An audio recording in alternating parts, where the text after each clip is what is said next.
Hello everyone, I myself Sujata Phurailatpam. I have completed my master from Manipur University in Life Science Department. So today I would like to teach a topic. The name of my topic is Study on the Virus Infecting the Cabbage Butterfly. Its scientific name is Paris brassicae. It belongs to the family Piridae and other Lepidoptera. Ado ahambada cabbage butterfly haibase karino hana mayang khangminase cabbage butterfly hai taragadi cosmopolitan oiba oligophagous oiba pest makalamane cosmopolitan hai taragadi worldwide oina fangba pest ne aduga oligophagous hai taragadi particular oiba family am khatangda infest tawba ngamba ado akhoi miyoi bana thariba crop vegetables singse kedawbai damakta tharibano koina consume tawnaba natragana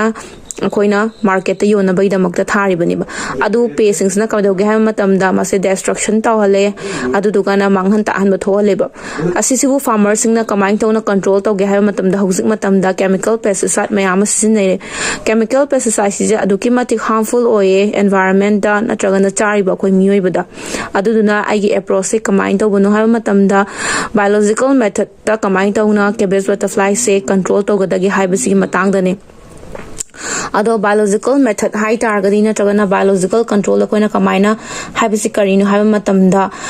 microorganism natragana organism ama seasonarkanda akoina control tawbudu biological control haina khangnaye asije ahambada karina tawba yage haba matamda predator na tawba yai secondly parasitoid na tawba yai thirdly pathogen na tawba yai ba aigi topic siga mari lainana di ai pathogen da khatang deeply chachage microbial natragana pathogen se karam microorganism na tawba yage ha matamda firstly bacteria na tawba yai fungi na tawba yai protozoa na tawba yai bacteria ga nematode ka tawrasu yai lastly virus na tawba yai ba ko ado virus te hena ai deeply chachage ai topic siga mari lainana ado akoina pest ama control tawba haibase masida khwaidigi maru oibna changiba khangda yadrabasti kaino ha matamda mahaki life cycle sineba insect tugi natragana pest tugi life cycle se khangba taragadi akoina pest tu yamna line control to bangangwani ba insect khudimakta life cycle se 4 stages laye almost all insect have 4 stages so cabbage butterfly su magi stages mari laye first da egg haiba egg sida 11 to 17 days laire larva da 30 to 40 days laire pupa da 20 to 28 days laire aduga adult da 12 days laire makhada su aina magi picturization se uchare egg tai kamaina na larva olakke magi morphological characters sing olakpagi saina makhada picturization da uchare nextly masina akoina kamaina habidi akoina magi life cycle magi life stages se khang taragadi akoina irai line akoina viral pesticide karama matamda charagadi hen effectively hen control to bangangani habise khangba ngamgadori bani ba next aina lakcha dori basina virus se kamain tawna mass production tawgadagi habidune ba ada ahama da akoina virus inoculum ama hana first low darka tai virus inoculum se akoina yamna fresh oiba tender leaf amada fazana coated tawrani coated tawra matangda ear dry tawrakanda akoina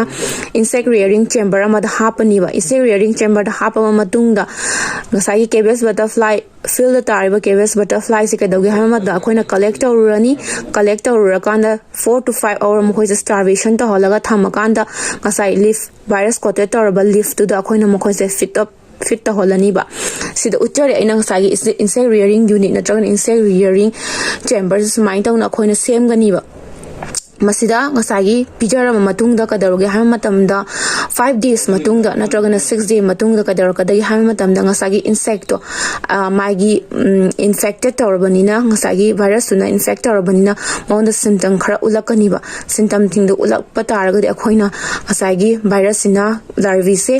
infect tawre haibase khangba ngamgani ba ko symptom singdudi khara khatang harwada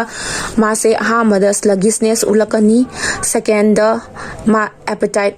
chaning thangwa pokla aroi third ta my cuticle do shiny or kani magi skin do fourth ta magi hanadagi lairami body size do gi hen enlarged or kani fifth ta body liquefaction high taragadi masa dagi ising tarakpa aduga sixth ta magi hemolymph do have the akoi mioi bada yariba blood sumaina insect su hemolymph haiba liquid ama yauriba liquid che ngasai magi mouth de ke dawge dagi ha matamda tholakani ba aduga fifthly ke dawge ha matamda mark se maning mama on thokna rakanda ya laga lai rakanda मासे ngasai mai caudal leg tuna grief tawrakanda मासे सीरगा लेरमनिबा सिगी symptom ma'am से उतारगदे अखोइना खंगबा ngame adudi virus se infect tawre hai larva se virus na infect tawre hai base अखोइना stagi खंगबा ngamani bako stagi siraba larva sing se collect tawrani collect tawra matung da अखोइना water the mask se dip tawragan store tawraga thamakan ma se week amagum thamakan ma se petrify to holani pathapum da halani madugi matung da khoina magi pathapum da ropos khoina lawrakan da grind tawraga filter tawrani palm da debris me am do centrifuge tawraga lakthokrani secondly asagi filtrate tawraba asagi filtrate oiraba me am da pura akanda khoina 10000 rpm da ma se amuhana centrifuge 10 minute gumba tawrani ba ada phang aiba precipitate akoina 2 or 3 times se wash tawrani wash tawra matungda phang aiba white ppts ni akoina pami bu pose masigi PPT se akoina low temperature high body 4 degrees Celsius gumba da akoina mas store tawrakanda thamakanda akoina seasoning ba matam da akoina ising da hapaga dilute tawrakanda akoina pami ba chang du da hapakanda akoina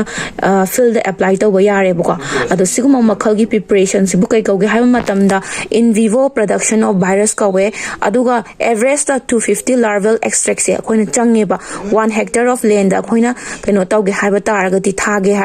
chai ge haiba taraga di viral pesticide aduga sidana sigi picture sidana kaino ha matam da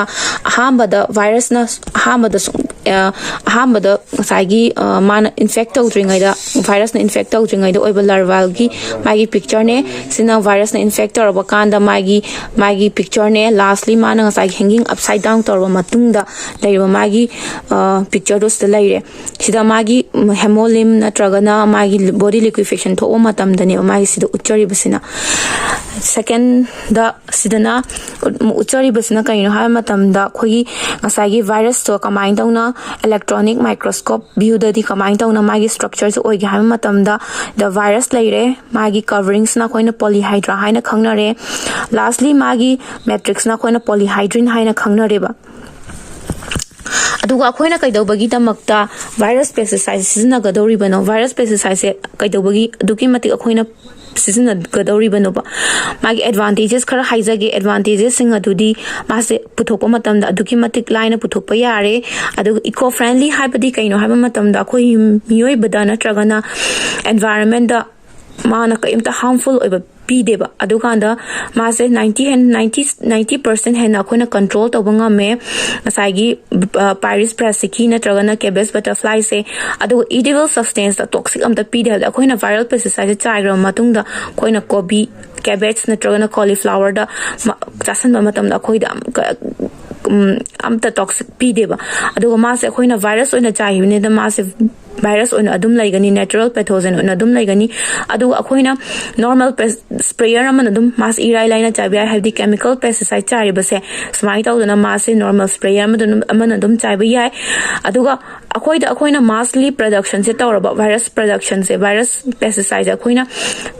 massly puthok taragadi akoina isada employment opportunity pijaba yai aduga lastly mas akoina genetically am line modify tawba yai bako sigi mayam se aina advantages mayam se ujara kanda aina masigi present topic ase khanjabani na last line hiding body akoi biocontrol om dan hena changjan bana phai haina haibasi haijara kanda ai sai da loisan jarage thank you all